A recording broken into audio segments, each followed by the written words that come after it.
Hi, we're here for booking, I think, Michael Haynes.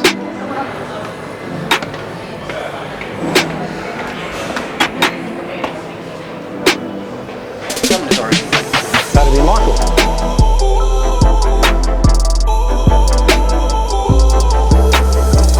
From your TikTok consumption, what questions, like what have you, like from a business video perspective, what have you seen people put up?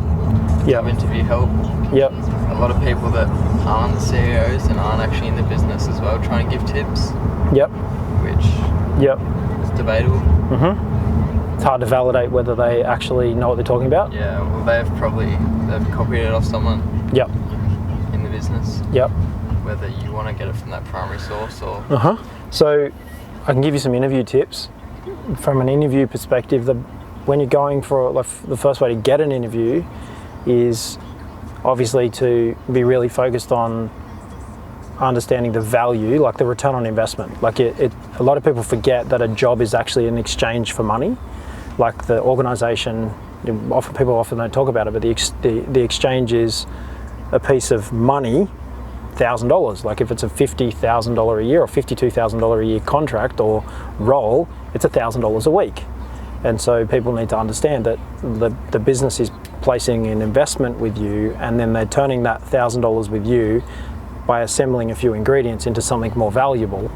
And a lot of people forget that. Like you're actually going in there to say, hey, you give me $1,000 a week, or it's a $50,000 a year role, or a $100,000 a year role, or a $200,000 a year role. It's like $1,000 a week, $2,000 a week, $4,000 a week. In exchange for that $4,000 a week, I'm going to give you a valuable piece of work or information that you can insert into your big mixing pot and mix up all the valuable ingredients, and then deploy that. When you go for an interview, it's really important to understand the money you're going to collect each week as your salary is going to help you feel confident because you've got a full-time job and you've got guaranteed income every week from your full-time job.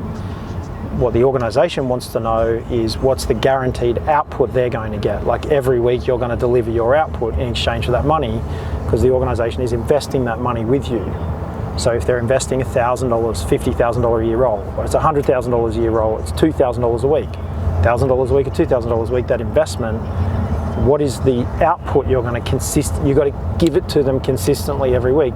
So when they're interviewing you, they're going to want to hear examples of where you've consistently given your output. And the indicators of that for them is like, you need to talk about what you're passionate about. Start with why, start with what you're passionate about, start with your purpose, and then they will connect to those things. So it's not, it's not an exact science. The second most important tip when you're going for an interview is to make sure you're yourself. Don't, be yourself, because it's going to be hard for you if you get the job on a made up version of yourself. Don't overpromise. Just be yourself. Explain your competencies. Explain what you can do, what you're passionate about, what you want to learn, how you want to grow. Everybody knows that in a position in an organisation, you're going to grow and develop. Everybody knows that. You're going to grow and develop. You want to project where you want to grow and develop. Don't promise where you are, where you want to be.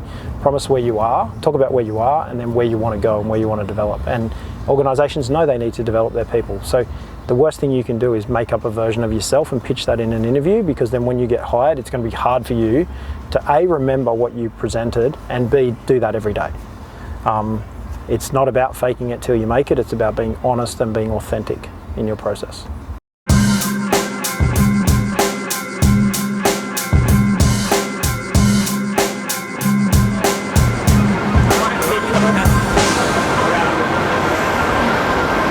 So this is in here.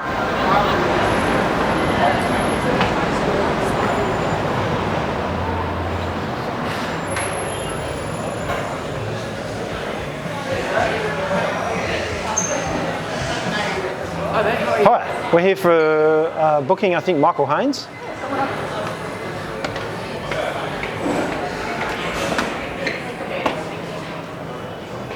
Someone is already here. That'd be Michael. Yes. G'day, handsome. Hey, how are you, sir? Always amazing. Hey, how are you? We had a live event this morning with 140 people, Okay. webinar, Yeah. and I was just mucking around with that, and I lost track of time. And All right, it's all good. And then- that is easy to do. but then, like a really engaged customer in Perth, Yeah. he's like messaging, so then I picked up the phone and called him, and Well, yeah, you gotta strike on those things. So, yeah, so solved some issues. So thank you very much. how was your trip? Was your next? Amazing. Yeah. Amazing. So what was the focus of this particular? So it was 3 days in New York, obviously. So we were there for 4 days in total. Yeah. So of a 3-part program that Okay. literally was built as they went. Right. Pitched initially as the GV Experience. Okay. So it was like a day in the life type thing. Yeah. Yeah. So and that sort of started a little bit differently in Sydney and London because he's not at home Okay. on his home turf. So obviously Sydney's really interesting. He brought Claude over, who runs, she's the COO essentially, Yeah. but really with an HR lens over the top. Yeah. So Honey Empire Okay. instead of honey vinegar, like Honey Empire. So that's what he's like. That's his analogy, if you like. So there's this real this is how we're going to play this thing out. Yeah. So Claude, a PR person. Yeah. So half a day on HR Yeah. and empathy, communications, internal strategy, growth strategy, 0 to 1,000 employees in 10 years. Okay. That was the first opening statement. Right. Okay. Deploying empathy, super one-on-one, super high touch. Yep. The second day was all about content. So the slide deck that he put out on the internet, we got that early. Yeah. We got that 2 months early. Yeah. Then he made it bigger and then put it out. Right. So we got that head start, if that makes sense. Splinter, the concept of big piece of content like this, and then splinter. Right. We can spin this out. If I say something good, we can clip an audio, we can clip a video, we can Instagram story, link it. You get it, right? Yeah. So that was part one. Part two in London was really about the key people that are in his network. Yep. Ryan Holiday, Daily Stoic. Okay. So he was the marketing director of American Apparel when they pulled those stunts, they used porn stars in swimsuits in Times Square. Right. Yeah, they did stuff like that. So that was Ryan Holiday. So he's Daily Stoic. He, American Apparel had massive growth. Yeah. Just by bringing industries together. Oh, hang on a minute, I'm allowed to watch the porn star, the massive porn industry, all of a sudden mainstream media. So he talked about that, plus the books he's written. So the perennial seller, Daily Stoic, he's quite an interesting guy to follow because he's very academic around how humanity's thinking and observations. He's ghostwritten some of Gary's books. Okay. So he came in and presented. Then Sahar Hashimi, I'm not sure if I'm covering other ground that I've spoken to you, but Sahar Hashimi was Coffee Republic pre-Starbucks in London, 130 bricks and mortar locations. Then Starbucks launched. Okay. Just as Starbucks was launching, no one knew they were going to be Starbucks. Right. It's just a thing, right? It's there's a coffee shop, She sold and then regretted selling. Right. So they had, they owned the market in the UK from a coffee perspective, coffee house perspective. She spoke. She's got an OBE from the Queen. Oh, wow. Amazing lady. Now connected on LinkedIn, messaging backwards and forwards. Wow. She's keep me posted. And then Tom Bailey, who's in Sydney tomorrow with Success Resources. Yes. Okay. You got to post. Okay. I'm why is that? Yeah. So Tom Bailey. So Tom Bailey was Quest Nutrition, protein bars. Yes. Yeah. Co-founder, $1 billion exit. He's now Impact Theory on YouTube. So he's interviewing everybody. Do you know Tim Ferriss? Yeah. So Tom Bailey is the YouTube version of Tim Ferriss. Okay. Yeah. I know the name. Yeah. His interviews are phenomenal. What he's doing is absolutely phenomenal on YouTube. And I've been following for a couple of years. So we got to spend 3 hours with him. Then they brought in one of the guys from one of the British football teams, and then obviously we spent a whole day QA with Gary, 9 of us. Oh, wow. That's London. Go to New York. Yeah. I think there was also some commercials as part of this, and so Success Resources did a bit of a lift. Okay. So we had 20 in Sydney, 9 in London, and 20 in New York. Okay. 9 of us did the whole thing. Okay. So for 3 days in New York, Gary was there for 2 of them. Yeah. So on the Sunday in New York, they took us to Jay-Z's club. Yeah. We had a meeting with Vayner Sports guy. So the guy running Vayner Sports is like an athlete agent Yeah. for football. Obviously, they're swarming the NFL with sports agency, and then they had 3 ads in the Super Bowl. So, and that was all sort of top secret when we were in New York. Okay. But they were like, yes, we've got 3 ads that we're playing at Super Bowl. Wow. And he said, you know, like $5.2 million for an ad slot at the Super Bowl is underpriced attention because it's the one time when everyone wants to watch the ads. What is it? It's it's going to be creative. What is it? You know? And then everyone criticizes and stuff, but that's like the one time in the year Well, all eyes. Yeah. all eyes. So he's like, I day trade attention. Yeah. So then New York, we go in on the Sunday, we have like a bit of a building session debrief. A couple of his staff do presentations, and then we go to Jay-Z's club, then we go to another place for dinner, and so it's just about the experience. And then on Monday morning, which was Martin Luther King Day. It was the public holiday. Yep. So we go to that, and then Gary comes in, and then we do 2 solid days in this room at a hotel, same sort of thing.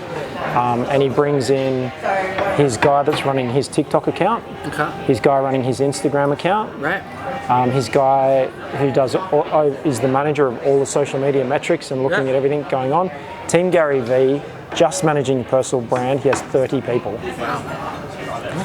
But they are experimenting and hacking and A/B testing, and then they deploy the information straight to VaynerMedia. Right.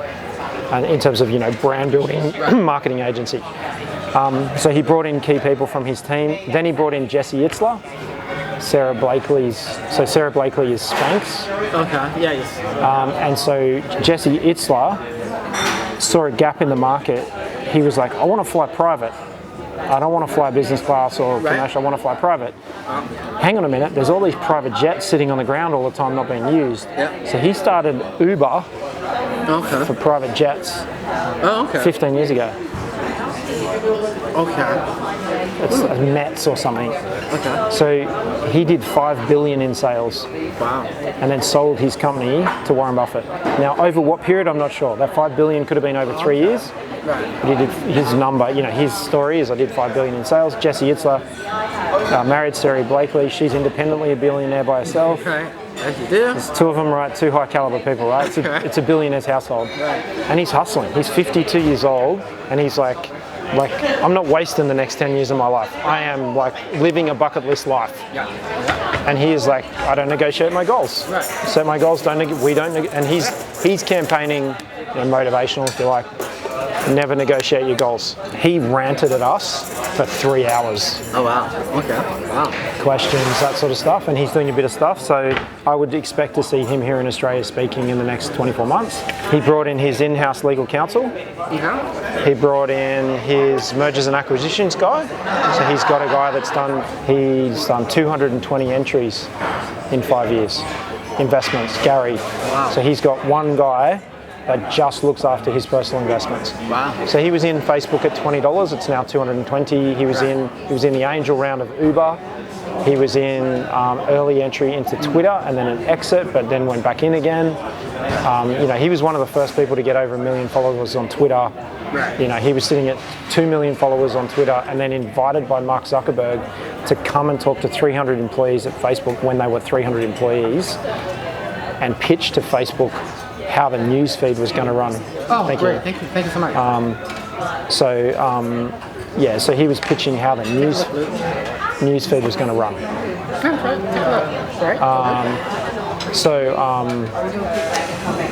Sorry. Do you remember when Facebook launched the news feed? Yeah. The early days of Facebook, it was just your profile, relationship status, all that sort of stuff, right? And then everybody looked at each other and went, how many friends have you got? Yeah. And it was all about connecting with friends. And then they added, you can post photos, then you can post text, you could send messages, whatever. You could poke people. Yeah. So that's when Gary had 2 million followers on Twitter from Wine Library, and Mark Zuckerberg was looking. It was the early days of influencer marketing. Look, I think my takeaway, I was telling someone the other day, my takeaway from New York was people write their goals. It's business related comment, but people write their goals, but there's like something on the side, like car, house, holiday, relationship. What was really interesting about Jesse Itzler was he was like, my goal, my thing on the side is my business.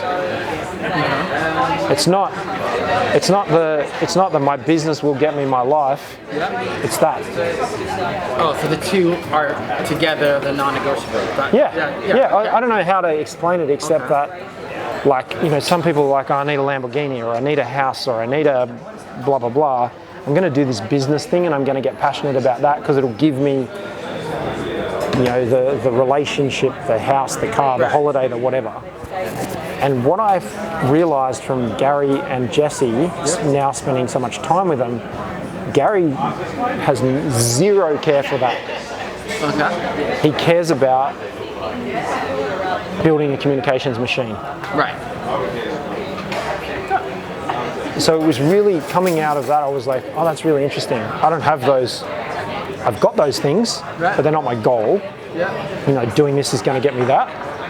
It was really about, I'm really passionate about helping people in business, helping businesses grow, marketing, sales, strategy, systems, process, improvement, people development, whatever that might be. I'm just interested. I'm just naturally curious person. And so it really was about, I've come home thinking the stuff is holding me back. Rather than the goal. Like a lot of people are like, oh, I want to buy a Porsche.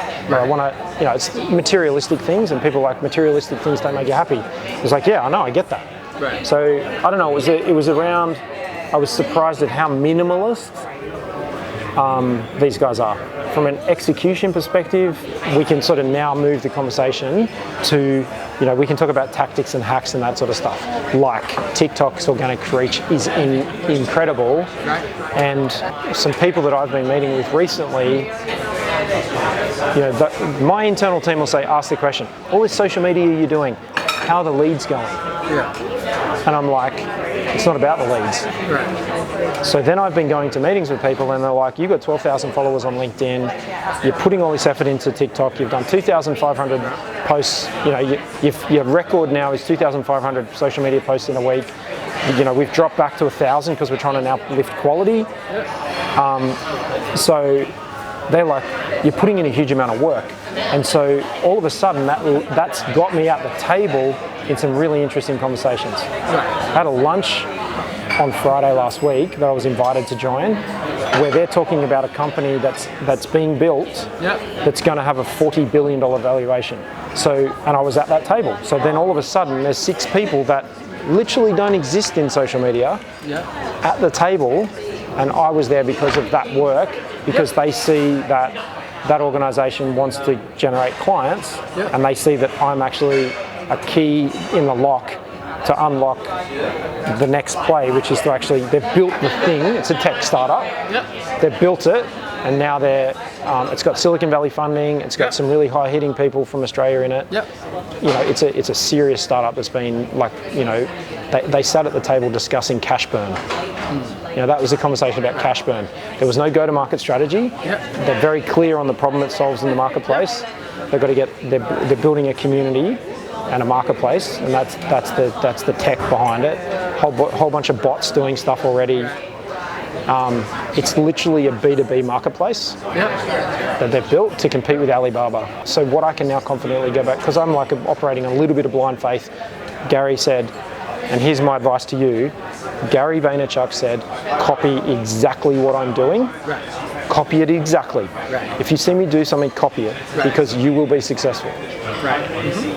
So whatever that means, you know, but there is no doubt that once you have attention, you can trade it for different things. That I do agree with. That I do agree with. It comes back to what you want out of life, but to debrief you on that message, and then you can put it into your ingredients and what's your cake look like at the end of, you know, this ingredient is up to you. But his words are, from a social media perspective, just copy exactly what I'm doing. Now here's the thing, you might go, oh, I don't want to copy because I'm going to look the same. You won't. Your face is different. Yeah. Your inputs are different. Like, he's got David Rock doing his videos, I've got Luke. Yeah. So although you try to copy, it's not going to look the same. Right. So you don't need to worry about it's going to look exactly the same, because it's not. No. It's different ingredients, and he knows that. And he's like, because that becomes authenticity. Yeah. So it's like, don't go get the same haircut, just put your shit into it. So that was really, really simple piece of information.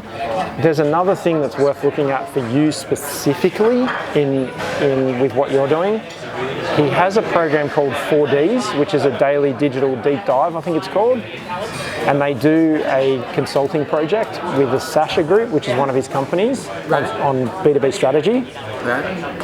And there are 1 hour videos in amongst his YouTube channel of him speaking for an hour to a group of people, very similar to what we did. But there's some really interesting tactics in there. Okay.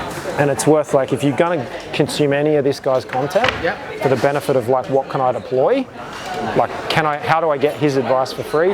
It's watch those. There's 3 1-hour videos. I'd be interested in your, like, your view on that. Because, look, I think you can take the advice blind faith, or you can debate it. But the trick with Gary is to listen in between the lines. I watched a CNBC interview of, like, a panel interviewing him about the Super Bowl ads. And they're like, oh, you know, it's really great. You've had this Super Bowl ad, you've got a lot of attention, etc., etc. You know, what do you think about it? What are the critics going to say, etc., etc.? Thank you. And he's like, I don't care. Thank you. I'm just interested to see how the brand plays out over the next 6 to 12 months. Like, because that's what it's about, right? You run an ad to generate income for the business. Like, that's the measure.